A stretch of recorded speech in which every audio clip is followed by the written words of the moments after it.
Well, let's get straight to the next discussion, which flows on from the words of James Shipton there. I'll hold my fire until our panel has taken their seats. If you can welcome to the stage, please, our speakers for this session. Simon Longstaff, Executive Director of the Ethics Centre. That's a role he's held since 1991.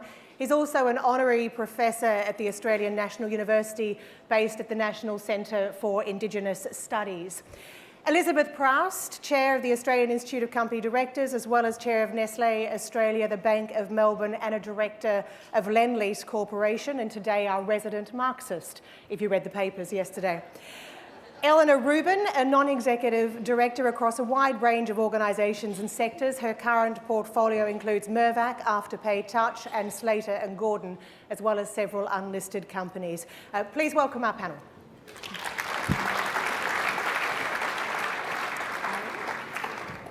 Let's go straight to your response, I guess, to what you've just heard from James Shipton. And just to reflect one of the questions there from the floor, Elizabeth, as that question said, do you think the mere fact that we have got to where we are is a failure of ASIC?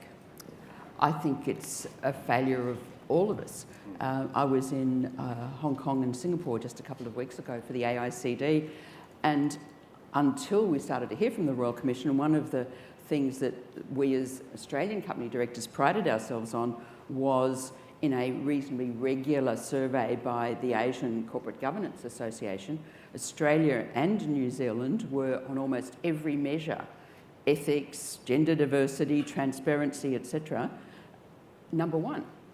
And so we run courses in Asia, we train Asian company directors, and this is a very significant issue for us because it goes to the integrity of the Australian way of corporate governance.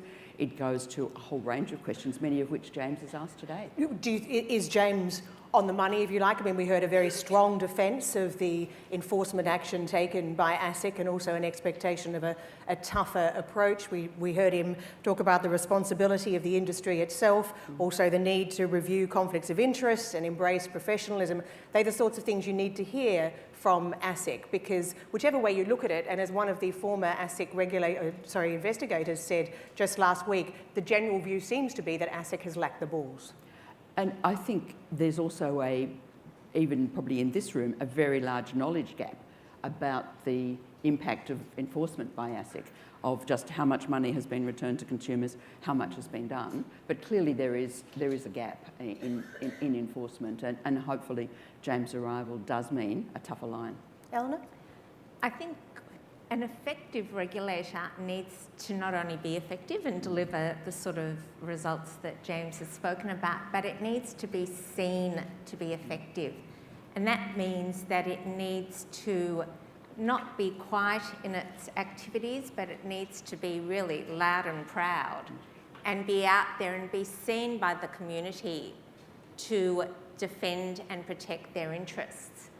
And as I was listening to James, I was reflecting on my time with a regulator. In this instance, it was with health and safety. But we knew how important it was whenever we had a win to promote it widely in all the press and throughout industry, because it made the rest of the sector stand up and listen. And I would encourage ASIC, as it goes about its role and undertakes its activities, to be loud and proud and really promote what it's doing, make everybody aware of its range of tools and how it's going to use them.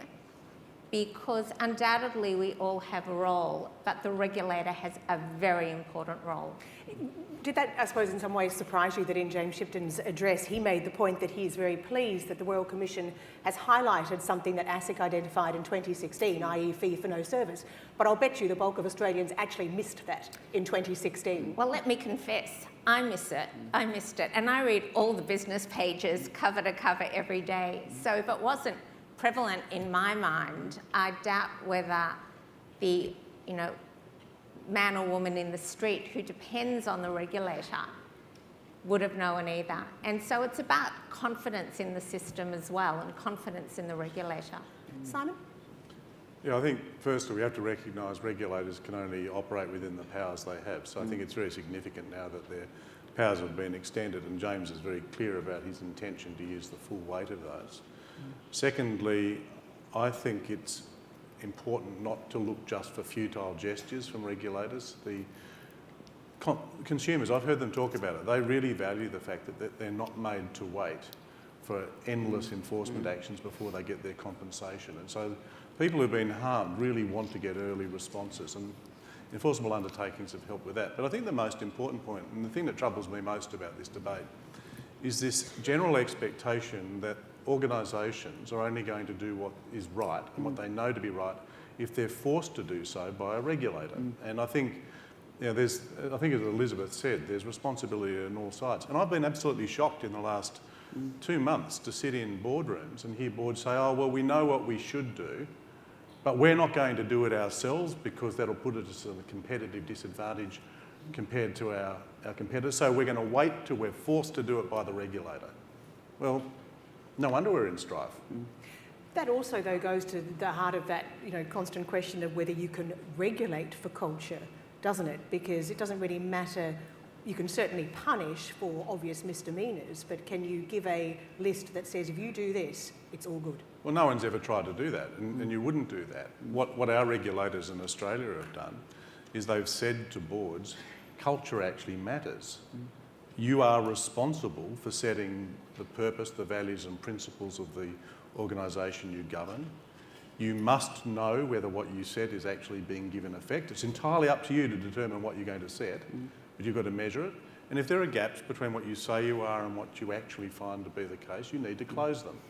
Now that's a very prudent framework to say this matters, because we all know that you can create a regulatory system up to a point, but 90% of the time it's going to be individual decisions which fall outside of any kind of compliance or surveillance system that makes the difference. And you want to have an internal sense amongst people who work in organisations that they know what a good decision is as opposed to a bad one, a right one rather than a wrong one, and that has got to be the responsibility of the board. At the same time, when you look at all the things that every director in this room, and I'm quite sure, well, I know that all three of you on the panel would say makes good corporate culture, none of it's rocket science. Like anyone who knows a little would understand. It's basically right and wrong. And yet we have these, incredibly large companies with incredibly experienced people getting it so incredibly wrong. Elizabeth, can you explain the disconnect in any way? I think some of it goes to remuneration, and James talked about this, in particular in financial services, where there's been, at least until recent times, such a focus on short-term bonuses. And short-term bonuses have almost become salary, and long-term incentives, which really should be focused on because that does drive shareholder wealth, have been effectively discounted.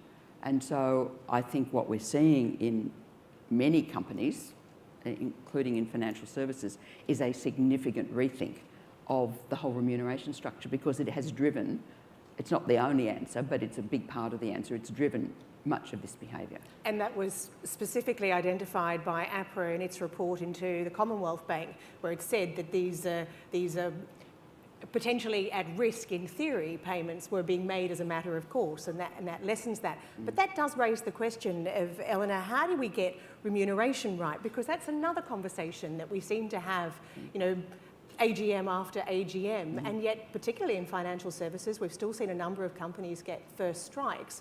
This balance between short and long-term incentives and what is actually at risk, is there ever any downside? Well, there is downside, and there should be downside, but this is one area where shareholders can have and have had a great deal of influence in ensuring that companies assess their executives in a balanced manner. And one of the things with the report in CBA is the finding that there was an emphasis on growth above anything else. And what many boards are now doing is saying, when we look at our KPIs, we have to actually look at how they're achieved. It's not just the achievement, but how they're achieved, the conduct and the behaviour that goes into those measures are now as important. We also need to, in my view, focus far more on long-term sustainable returns rather than short-term. And I even think that, I wonder in 10 years' time whether we will have actually STIs, whether we'll move to a system whereby we believe that when people come to work, they do their best. We've confirmed and we've been clear on the purpose of the organisation. We've been firm and clear about the expectations. We've put in place the training, the tools, the professionalism. We tell everyone, whether they're the receptionist on the front desk or the executive, come and do your best.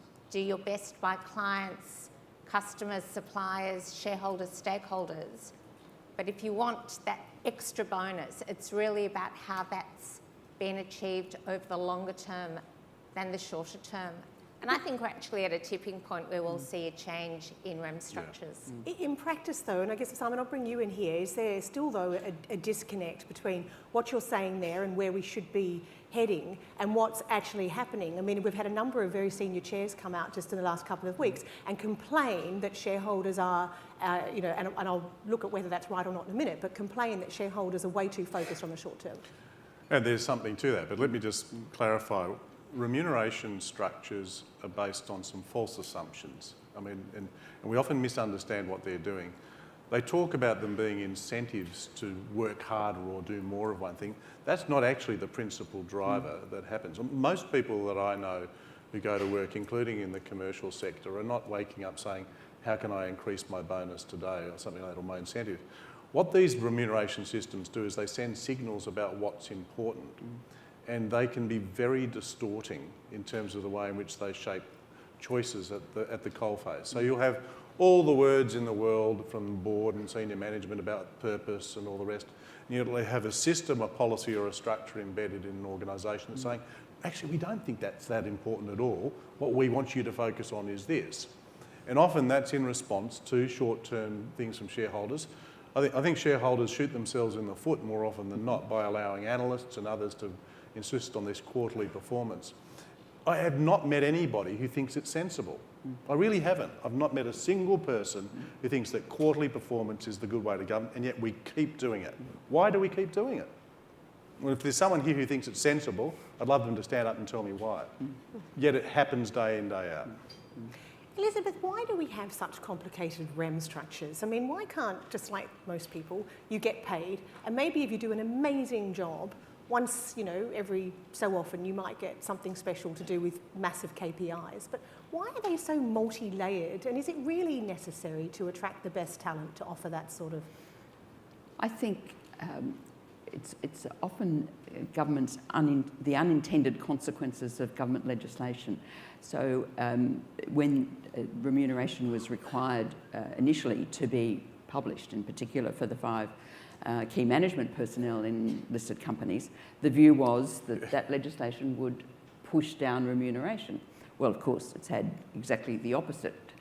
People didn't say, well, X is earning so many million, so Y is earning less, and we must reduce them all. It's had the opposite effect. And I think that coupled with the need to get a remuneration report through an AGM and to hire endless remuneration consultants has led to great complexity. I mean, you read some remuneration reports and you haven't got any idea either about what is being said or what people are actually paid. There's a difference in the accounting. God, if you don't, God help the rest of us. I think that one of the things that we should, I'm not saying we want to go back and not publish it, but it needs to be simpler, and people need to be able to understand it. And I think, taking Yolanda's point, if we can move away from the focus on the short term, whether it's quarterly or half yearly or whatever, to much longer incentives for people. And you're probably right, STI won't exist in a few years' time. Maybe go back to an older form, which is the genuine bonus. Yeah.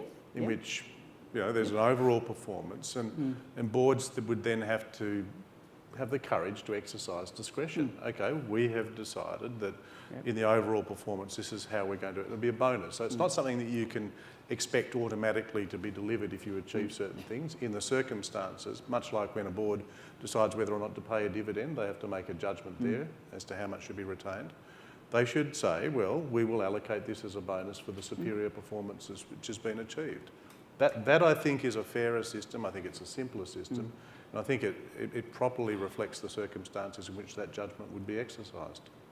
Of course, in practice, it's incredibly difficult because you either have a sitting CEO or a sitting series of executives who, in the next lot who come in, are incredibly aware of what they got before them. I'm curious, have either of you ever sat on a board and actually said they paid too much, we need to rethink it? I've recruited a CEO that has been paid less than the predecessor, and I think there's a number of examples where that's happened. But I'd just go back. I think the complexity of remuneration and the STI has crept on us over time. And initially it came in when shareholders perceived executives were being paid too much, and particularly paid for failure. That, you know, if you go back, 15, 20 years, we had a number of very high profile examples of executives who were paid an awful lot essentially to leave their role after failure. And so But you don't have to go back that far, sorry. Just No, go back that's last true. year to the Commonwealth Bank. I mean, that's extraordinary how much, whether guilty or not, buck stops with. And just because you left 6 months ago doesn't mean, I find that extraordinary. It is. But so shareholders then said, well, we want evidence. In order to pay big dollars, we want evidence. And that evidence ended up becoming far more complex, far more nuanced, far more metric driven. And it actually lost sight of what a CEO and executives really do and how they lead organisations. And I think it led, as Simon said, you end up looking just at a couple of aspects of their role rather than really how the organisation as a whole is fulfilling its purpose and delivering what it should to its customers. It's interesting that you bring up purpose, and that was the very first thing that James Shipton referred to, was the need to define purpose. And I know, Simon, that's number one in your book, is it? What are you doing and why are you doing it? Yeah, I'm a believer in a very old-fashioned idea that all good organisations, including businesses, are meeting a genuine need, and that the better you do that, the more profitable you become over time. And so you've got to be clear about your purpose. If you think that your purpose is just to be profitable, then it doesn't give you any way to discriminate really between the different choices you have at the level of strategy or execution or investment of capital. And so the concept of a purpose is partly about an act of discrimination by which a board can make informed choices. It's also an extraordinary motivating force in a world in which businesses are less defined today by what they do than by what they mean. I mean, the banks have been mentioned quite a bit already this morning, but if you walked into any of the major banks in Australia, you'd almost find it impossible to distinguish between them on the basis of their products and their processes. They're identical, and they adjust so quickly that they will continue to be like that. So the ecology of business is now changing to build around purpose and meaning, and you will attract capital and employees and customers and a supply chain if you give them a sense in which there's belonging to something which is going to be providing for these basic needs. Now, this is not to say that anyone will abandon their commitment to the pursuit of self-interest. That will still be there, but it will be something which has got an organic connection amongst these networks in that ecology, which I think will be extremely profitable and sustainable. But it doesn't lend itself to this very narrow set of metrics, which are an illusion. They're just an illusion to satisfy people's expectations without actually delivering the real value that everybody expects. Because when it comes to building a board, it depends so much on the people who are sitting around the board table. And I wonder, Eleanor, how much you think the role of the non-executive director is once again in play. And I refer back to that APRA report into the Commonwealth Bank because it made a really interesting point about the fact that the Commonwealth Bank board was collegial and collaborative, which it said is a positive, but it also pointed out that there's a downside. And in the case of the Commonwealth, consensus lessens constructive criticism. Now, I know I've done many a panel where we've talked about the need for a board to be collaborative and collegial, but how hard is it to get that balance, and do most boards get it?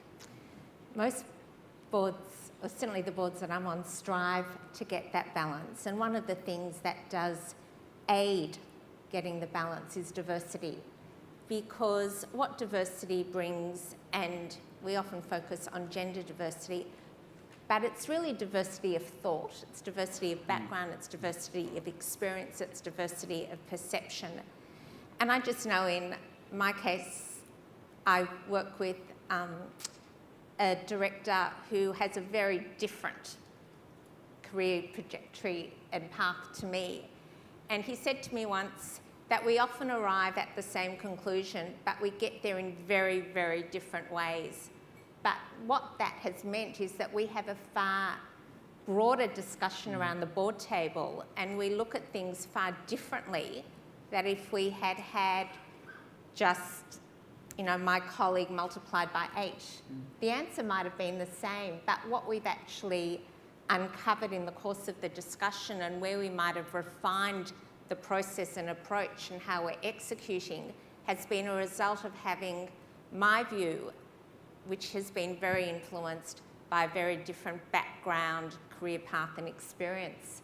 So I think diversity of thought, experience, however you want to describe it, is one of the key ways of boards and non-executive directors getting that balance right of, yes, being collaborative, but looking at things through a variety of prisms and bringing a variety of views to the table. I'll come back to diversity in just a minute, but Simon, if you're a non-executive director on a board, one of the biggest issues is knowing what you need to know, if you know what I mean, and how far you go. I mean, I think, Elizabeth, it might have been you who made the comment, if you start paying them like executives, they'll behave like executives, but how much is too much? And Well, I'm a great fan of constructive ignorance, where you ask questions all the time, because often, I think a lot of company directors I've seen are quite often afraid of appearing not to know, not to be in charge of their discipline or their area. And so they will sometimes pretend to know things they don't. And I've actually seen this happen. Or they'll dismiss something which is new. This is even worse. I've seen directors, usually men my age or older, when you introduce a new topic into the boardroom, which is an area they're unfamiliar with, they're like toddlers. They look at it and they say, "You can't see me," by just ignoring it. Now that's very, very dangerous, because often there's strategic risk in that. And I think that asking questions, even the ones that seem very obvious, often elicit the best kind of response from a management, which then anticipates that the board is genuinely curious about this, that it's willing to admit that it doesn't know everything and it understands. Now that will sometimes take you into more detail as a director, where you follow a line because something doesn't make sense, and I think as a director you need to go to the point where it makes sense. And that will often reveal an incongruity in what you're finding. It can be in the accounts, it can be in strategy, it can be in some area of operations. And doing that, I think, is the appropriate balance. What you don't then jump into is say, "I'll roll up my sleeves now and I will fix it," unless you're a Mike Wilkins or someone who gets suddenly plunged into that situation down at AMP. But you stop at that point and you make sure you've got the right people with the right skills who are able then to repair whatever discontinuity you found within your strategy, accounts, whatever it happens to be. That's how I think the balance lies. Elizabeth, we still can't get past the point, though, that if you actually looked at it on paper, AMP probably ticked all the right diversity boxes. Alana's right in relation to diversity. It's much broader than gender. It's background, thought, cultural background, etc. Gender diversity has taken a big hit in the last couple of weeks. It was interesting, just at the end of last month, April, that 54% of ASX 200 appointments were women, the highest percentage ever. And for the second month in a row, more women than men. It'll be interesting to see what happens in May, whether that falls off a cliff. Do you think it will? You'd think that the backlash is real, and you would hope it wouldn't be. But it is broader than gender diversity, and the focus, I think, on that has probably taken the focus away from the other kind of diversity that Alana was talking about. And I think what we need to do is to make sure that around any board table, government board, not-for-profit, super board, listed board, you've got genuine diversity of thought, background, and gender and experience, because what you want is really robust debate and questioning in the boardroom, but then the outcome of that has to be consensus. Can I just ask you, sorry, just another question, just on that AMP, because you made the point about diversity. I'll tell you the question I ask is, there were plenty of men on that board who'd been there a long time too. It's just an interesting question. Why was it only the women who put up their hand to be responsible? Because they were up for re-election. No, not just, no, Paddy wasn't. It's just a question. Was there not a single man who it occurred to maybe had to say also I was responsible for some of what happened? That's just to put out there to ask. Eleanor, did you want to comment? Oh no, I was, and we're talking about AMP because it's just such a striking example at the moment. But the problems there were long-standing. They had happened over years and years, and I found it just so disappointing that we were starting to see commentary and a backlash against gender diversity, notwithstanding the problems had existed well before Catherine Brenner took the chair. I also think Simon's point was one that certainly struck me and a number of my colleagues, that in accepting responsibility and accountability and accepting the need for board renewal, that not one male director on AMP put up their hands and said, we won't seek re-election.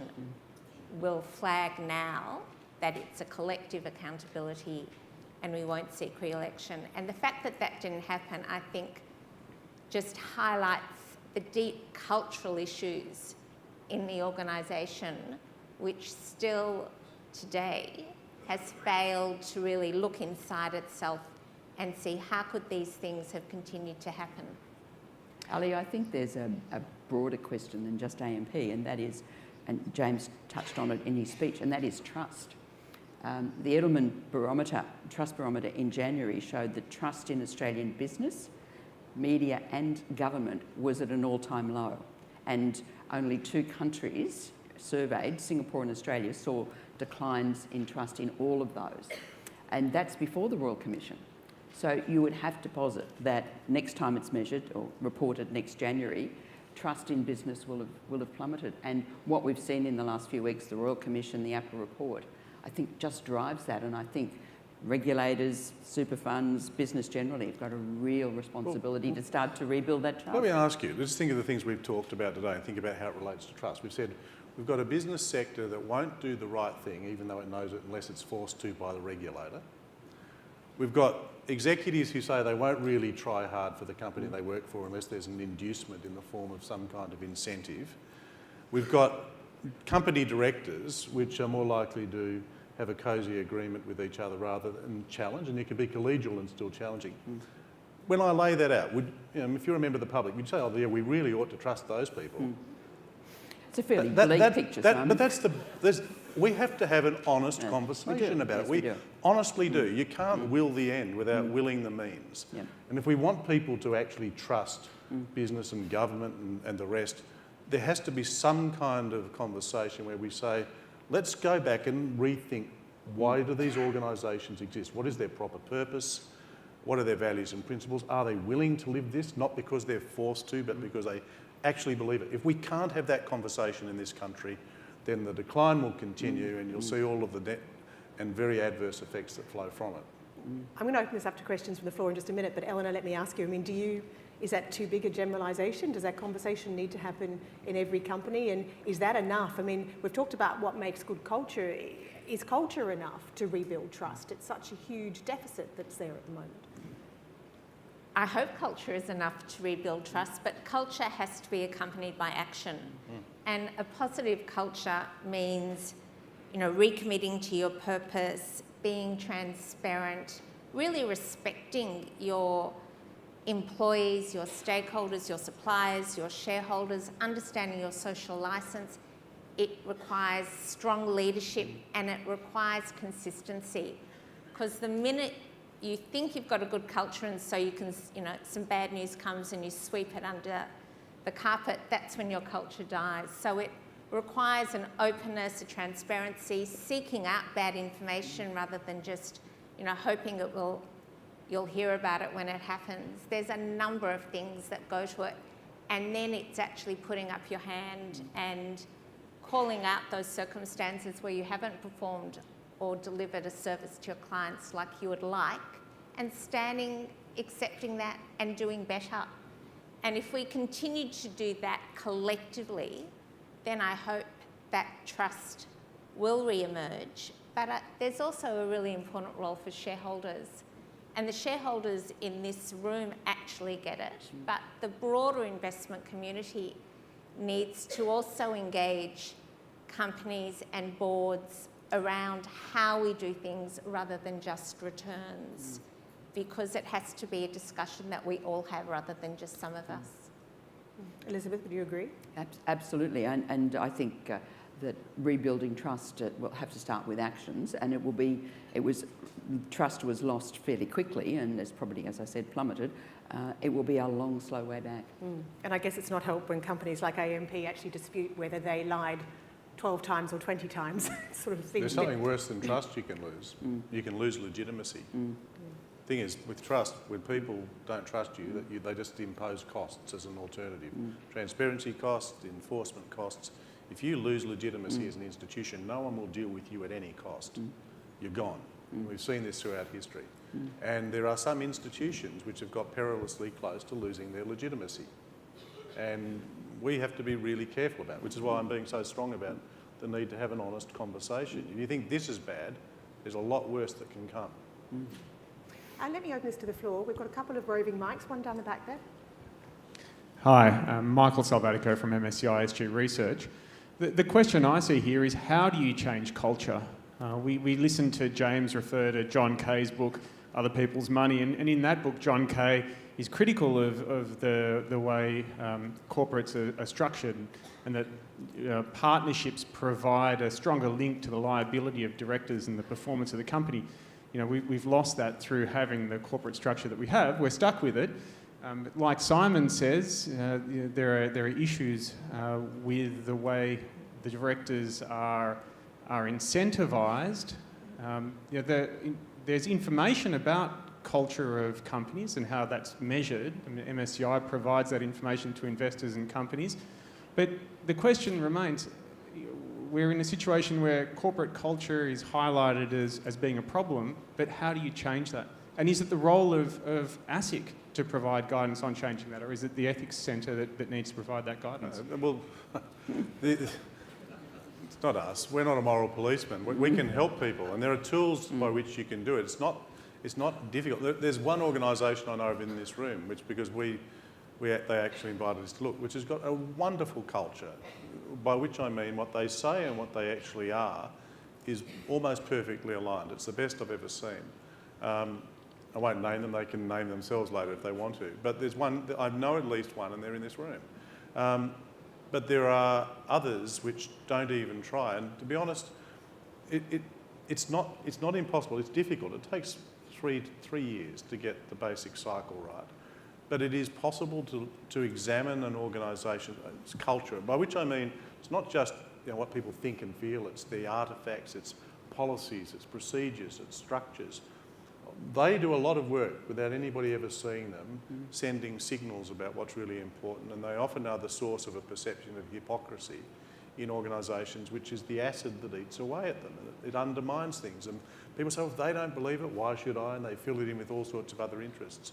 Closing those gaps is a slow, methodical process, and it can be done. But it requires at the very outset that the board actually define what is a good decision as a bad decision, a right one and a wrong one. And the only way you do that is you have to venture into the language of ethics. You have to talk about values and principles. That's what they do. So there's absolutely no mystery about how to do it. It's just to do with whether or not one commits to doing it. And there's been this tension over the last 25 to 30 years where virtually no money at all has been spent on this by boards. Instead, nearly all of their funds has been put into a very narrow form of compliance. And ironically, not only has it not worked, it's actually created systemic risk, because an over-reliance on just one form of compliance, a kind of a tick box one, it destroys the capacity to make responsible decisions because it's never exercised. So it's not that you throw that out. I'll be on a plane in an hour's time. I don't want the pilots to say, oh, let's go and forget about the checklist and go for a bit of a fly. You know, I want them to be methodical in it. But I don't want them to follow the checklist into the ground, and some organisations have done that. But I guess the question is, it's so much harder in an established legacy institution which already has a culture, whatever it may be, entrenched at various levels. It's not that hard. It is harder, perhaps, than when you're starting, but we are creatures who respond to symbols, and there are low-cost, high symbolic value activities that you can put in that can take... You need to create a kind of virtuous spiral where people in an organisation say, okay, I can see that they've done something substantive here, which shows that this is not an idle commitment, that they're prepared to incur the cost of this. And there will be short-term costs. There's no way you can do this in this kind of Pollyanna-ish world where it's always better. There will be costs, but then people invest some more, and then you do a slightly more difficult thing. So you can do it, and you can do it quite quickly once you start to analyse and find where these inflection points are. But you've got to say, I'm going to do it. And the first thing is look in the mirror. Be honest. We say this, but is it true? And hardly anybody really wants to know that. It's much more easy to say, I will pretend that the myth is true rather than looking seriously. And I'd encourage, if you're talking to boards, don't leave it just to the regulator. As investors, ask them how they know that what they say about themselves is true. Get them to show you the evidence. And if they can't, then worry. And there are plenty of triggers for boards for these discussions.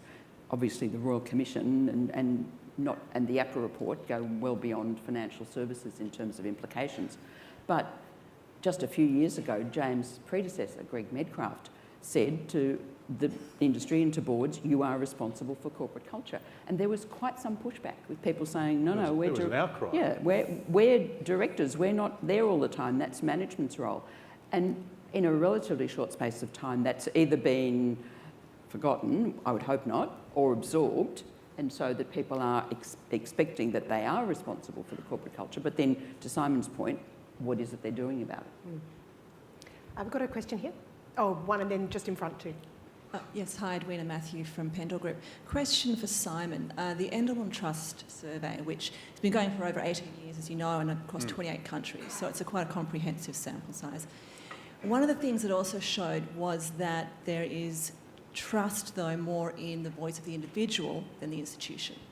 And by extension, that there's the real role that CEOs can play in restoring that trust going forward. So my question is, what scope do you see is there for CEOs? I mean, do companies, CEOs need to be like an Andrew Forrest on human rights or Alan Joyce on equal rights? Just how far do CEOs have to go to rebuild that trust? Well, I think it's a great question. Hugh Morgan, some of you might remember Hugh when he was CEO of Western Mining, got into a lot of trouble because he was said to have spent too much time speaking about issues as a citizen. Whether you agree with his politics or not, he spoke as a citizen as much as a CEO. And they said, no, get back in your box, just ever speak as a CEO. And when you do that, that means that effectively you're always speaking from a self-interested position inside the company, rather than addressing things which, as citizens, we should turn our mind to, the kind of country that we want. I think that the aftermath of that, when everybody else got back into their box, was a massive loss for the business community in Australia. In fact, it even got put into a box where people said there is business and there's civil society. Business is part of our civil society. It's a private sector at work, and so many of us are part of it and intersect with it. So I would encourage CEOs to allow themselves also to speak as citizens. And whenever you hear it, occasionally you do. I remember Stan Wallace when he was doing the tax review years ago. Some of you won't even remember this, but he broke out of that rank and he said, no, the reason I'm doing this is because I believe for my grandchildren. Just talked about it as a grandfather, about his kids. I think that's where we should go. So I would encourage it. I think it's not a substitute for competence and commitment as a CEO in your business, but there's more to it than that. And we need as a society to see our businesses and particularly their leaders as part of us, dealing with our issues, not just the narrow scope of where their business interests lie. That's a very interesting question, though, and it goes to the heart of licence to operate. And you mentioned Alan Joyce, and that whole conversation around gay marriage was really interesting for companies and who was prepared to stand up and who wasn't. I guess my question is, if a CEO is going to speak, who are they speaking for? And when you get The to those... speaker's himself. Alan should have done it. Alan was forced to justify his positions as the CEO of Qantas in terms of his staff and their interests. He wasn't able to say, look, today I'm going to speak to you as a citizen of this country. I happen to do a job, I happen to run a country, but as a person, this is what I think. Now, he should be able to do that. It's different to him saying, Qantas today is committing to a series of actions. That's where he commits his business, and he may have perfectly legitimate reasons. But Alan Joyce, as citizen, his voice should count as much as ours, and I'd like to hear them. So, Elizabeth, you're a chair. How would you feel if your CEO said, OK, on a couple of these issues that are of the moment, I'm going to speak as a citizen? I think that, especially if it's an area that's likely to be controversial, and the board's chair in particular needs to know that's going to happen, so that it's, you know, in the no But surprises. do you need to sign off too? You've hired presumably you've hired the right person, you trust him or her to do the role, and you would expect that they will have a voice on a range of issues, and it would be only in those areas where it raises a whole area of difficulty for the company that you might want to have a talk about it. But I agree, we're all part of civil society wherever we work. I agree, and I think often it enhances your standing within your organisation because you're actually seen to stand up for the things that you believe. And while you can, you know, it's certainly an arbitrary separation between, you know, yourself as a person and yourself as a leader in the organisation, they actually do merge. And just, you know, you can think of the same-sex marriage debate, and a number of the CEOs that stood up publicly about their own personal position have all commented that within their organisation they've actually had incredible support for, you know, being a whole person and standing up for what they believed in. And it's a very overused word, authenticity, but, you know, if it's going to work, it's actually got to be real and authentic. And we'll also have to become slightly more tolerant, won't we? I hope. A question here. Ross Youngman, Ausbill. I just want to talk a little bit about mentality and going back to directors on listed companies. And we've heard, Simon, about how the directors need to really understand the business, notwithstanding their executives.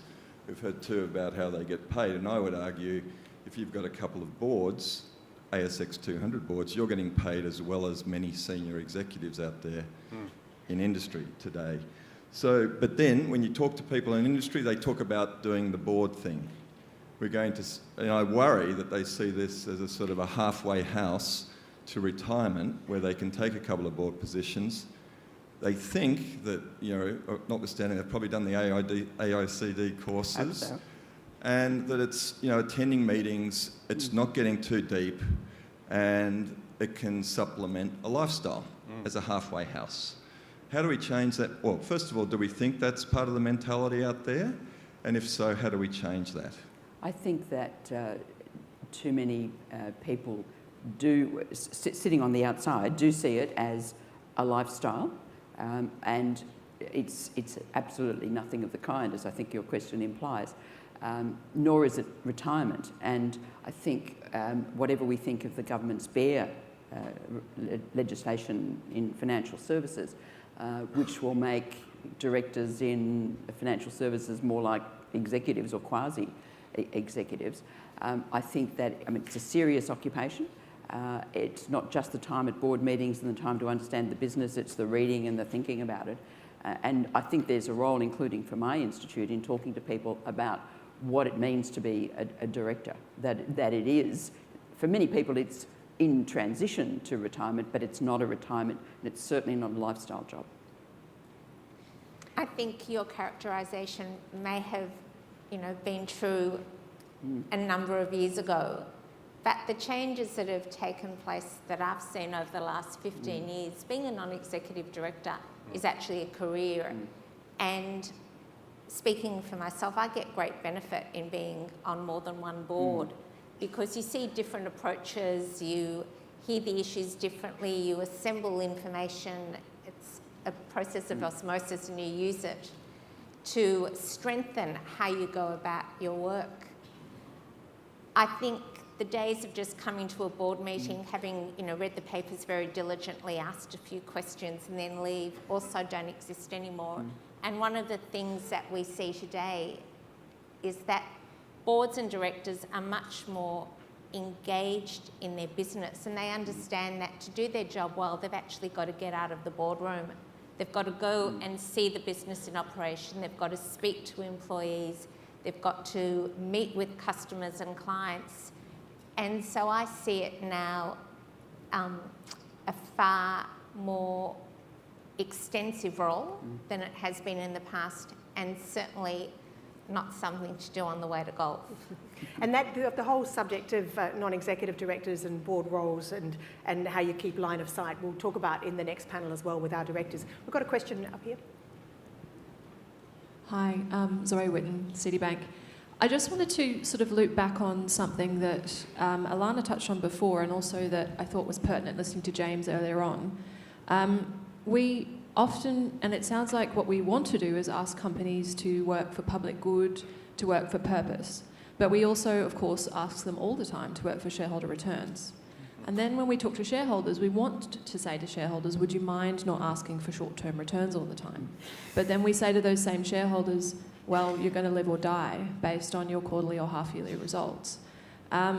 So I'm I find myself thinking that the focus we have on returns over trust, purpose, whatever it happens to be, is driven by the structures that we choose to use in our financial system and our retirement funding system in Australia, basically.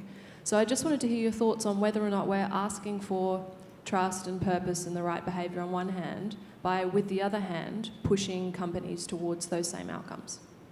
Yes, and as you put your finger on it, it's a matter of choice. We are rationally capable of understanding this. We've just got to have the courage to make some changes in line with the choice. Elizabeth or Bruce? I think to date there's been an overemphasis on short-term returns. But as Ian Silk said in his opening statement, or opening comments, the organisation here are long-term investors, and the fund managers that they support need to also be long-term investors. And we need to have a collective language about what we want to ask organisations and companies about and how we measure their value. And there has been, I think, a pressure on companies around their short-term performance.